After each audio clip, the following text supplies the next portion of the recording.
So here's a really classic issue that you encounter with hands all the time, right? If you didn't model it in a really good set of proportions for being able to like close and clench the hands and do stuff with it, it gets really awkward, right? You know, you end up and there's a huge amount of back and forth that you often get with modelers where you're like, oh, you know, I clenched the hand and I discovered that the proportions don't really look that good, and now I'm going to have to go back to modeling. They're going to have to change the proportions outside of that context.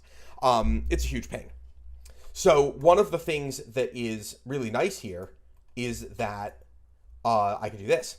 And that is not a feature that I had to build into the rig. That's just something that any contour chain can do that. So I have the ability to like reshape this.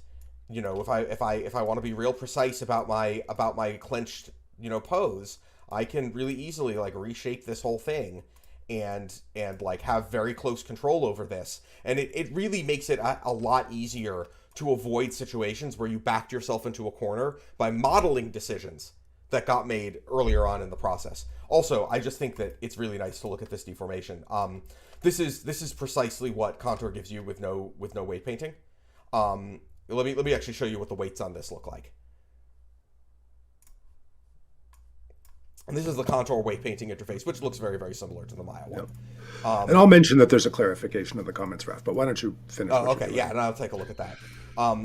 But this is the weights for the pinky, right? You know, so all of this deformation is coming from the contour spline, but you get this really nice thing where it's not like ugly and weird, and even though no weights were painted.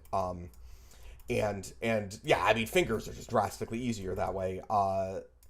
It's that thing about finding the right primitive for the task that you're actually attempting to do.